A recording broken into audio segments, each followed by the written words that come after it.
बुझ भाषा परिभाषा हिफाजत दी, हिफाजत करम दी करिए।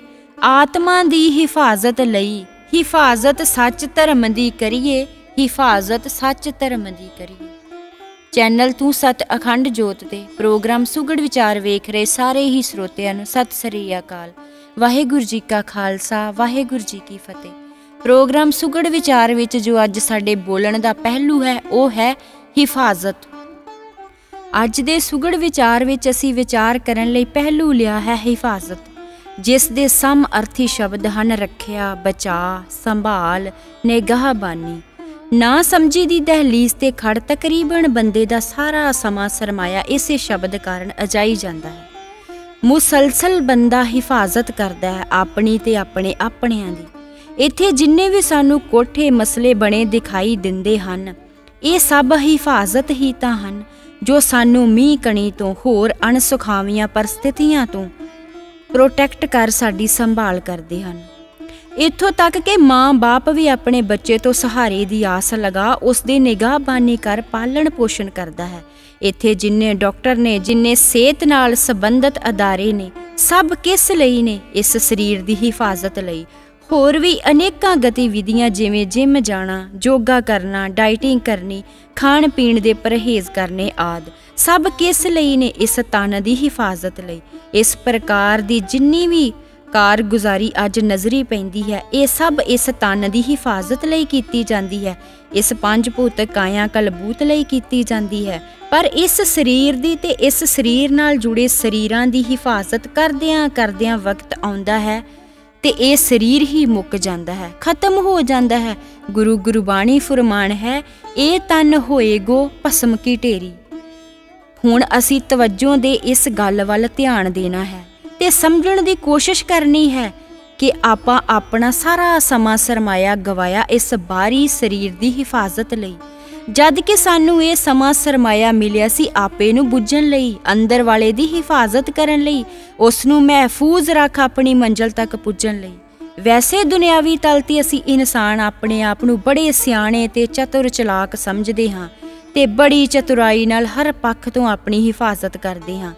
पर असी कदी इस काया भांडे नू, इस शरीर नू चलाउंदी आत्म नू महफूज रखण दा प्रयास नहीं करदे। अपने सवासी समय सरमाए दी हिफाजत नहीं करदे, उस नू महफूज रखण दा उपराला नहीं करदे। असी ये हरगज नहीं कह रहे कि सानू इस शरीर दी हिफाजत नहीं करनी चाहिदी। हिफाजत करनी तां इसदी भी बनदी है, क्योंकि आखिर आत्मा टिकाणा तां इस काया घर च ही आके करदी है। ये काया रूप भांडा ही सहायक सिद्ध हो आत्मा दा मिलन परमात्मा नाल करवाउंदा है। पर हिफाजत करन वाले अहम पक्ष नूं वसार मिट्टी दी हिफाजत करी जाना कित्थों तक जायज़ है? किन्ना भी सवार के रख लईए, किन्ना भी सांभ लईए, मिट्टी तां अखीर मिट्टी च ही जानी है। इसलिए इस काया घर की हिफाजत सिर्फ उदों तक जरूरी है जदों तक असी अगे अपना टिकाणा महफूज नहीं कर पाउंदे, जदों तक साडी गल सिरे नहीं लगदी। जिन्हां दी सिरे लगी सी उन्हां ने ते फिर आप हाका मार मार के कहा सी, बाबा अब ना बसो ए गाओ।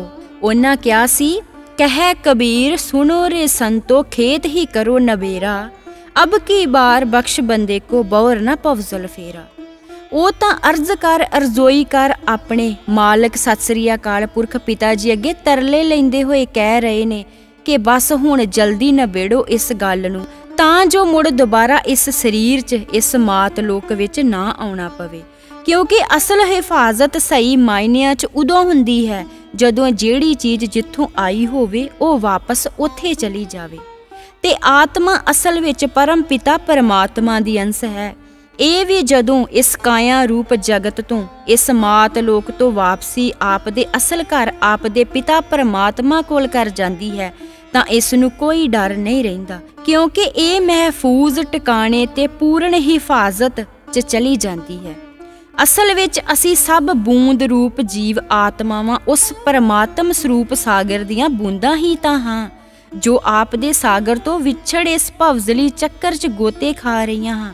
ਤੇ ਫਿਰ ਜਦ ਅਸੀਂ ਮਾਲਕ ਸਤਿ ਸ੍ਰੀ ਅਕਾਲ ਪੁਰਖ ਪਿਤਾ ਜੀ ਦੀ ਰਹਿਮਤ ਸਦਕਾ ਉਹਦੇ ਵਿਰਾਟਤਾ ਦੇ ਸੋਮੇ ਸਾਗਰ ਵਿੱਚ ਸਮਾ ਅਭੇਦ ਹੋਵਾਂਗੇ, ਫਿਰ ਸਾਡੀ ਹਿਫਾਜ਼ਤ ਹੈ। ਫਿਰ ਅਸੀਂ ਮਹਿਫੂਜ਼ ਹਾਂ। ਤੇ ਫਿਰ ਉਸ ਅਭੇਦਤਾ ਤੱਕ ਦੇ ਮੁਕਾਮ ਤੱਕ ਪੁੱਜਣ ਲਈ, ਅਸਲ 'ਚ ਮਹਿਫੂਜ਼ ਹੋਣ ਲਈ ਅਸੀਂ ਹਿਫਾਜ਼ਤ ਕਰਨੀ ਹੈ ਆਪਣੀ ਸਾਹਾਂ ਸਵਾਸਾਂ ਰੂਪੀ ਰਾਸ ਦੀ, ਆਪਣੇ ਨੇਕ ਅਮਲਾਂ ਦੀ, ਆਪਣੇ ਕਰਮ ਦੀ, ਆਪਣੇ ਬੋਲ ਦੀ, ਆਪਣੀ ਅੱਖ ਮੱਤ ਦੀ, ਆਪਣੀ ਸੋਚ ਦੀ, ਕਿਉਂਕਿ ਇਹ ਅਸਲ ਹਿਫਾਜ਼ਤ ਅਸਲ 'ਚ ਸਾਨੂੰ ਮਹਿਫੂਜ਼ ਕਰਦੀ ਹੈ। ਸੋ ਆਓ ਫਿਰ ਆਪ ਦੇ ਆਤਮਕ ਤਲ ਨੂੰ ਜਗਾ, ਬੁਰਿਆਈ ਵੱਲੋਂ ਆਪਣੀ ਹਿਫਾਜ਼ਤ ਕਰ, ਸਦਗੁਣਾਂ ਦੀ ਵਾੜ ਕਰ, ਮੂਲ ਨਾਲ ਜੁੜੀਏ। ਕਿਉਂਕਿ ਜਿਸ ਪ੍ਰਕਾਰ ਤੱਤਾਂ ਦੇ ਤਲ ਤੇ ਕੀਤੀ ਹਿਫਾਜ਼ਤ ਤੱਤਾਂ ਦਾ ਜੀਵਨ ਬਚਾਉਂਦੀ ਹੈ, ਉਸੇ ਪ੍ਰਕਾਰ ਆਤਮਕ ਤਲ ਤੇ ਕੀਤੀ ਹਿਫਾਜ਼ਤ ਆਤਮਕ ਜੀਵਨ ਬਖਸ਼ਦੀ ਹੈ। ਤੇ ਫਿਰ ਆਤਮਕ ਜੀਵਨ ਵਿੱਚ ਕੀਤਾ ਪ੍ਰਵੇਸ਼ ਸਾਨੂੰ ਜਨਮ ਮਰਨ ਦੇ ਗੇੜ ਤੋਂ ਨਿਜਾਤ ਦਿਵਾਉਂਦਾ ਹੈ, ਸਾਡੀ ਪੂਰਨ ਹਿਫਾਜ਼ਤ ਕਰਦਾ ਹੈ, ਸਾਨੂੰ ਸਦਾ ਲਈ ਮਹਿਫੂਜ਼ ਕਰਦਾ ਹੈ। ਸਤਿ ਸ੍ਰੀ ਅਕਾਲ। ਵਾਹਿਗੁਰੂ ਜੀ ਕਾ ਖਾਲਸਾ, ਵਾਹਿਗੁਰੂ ਜੀ ਕੀ ਫਤਿਹ।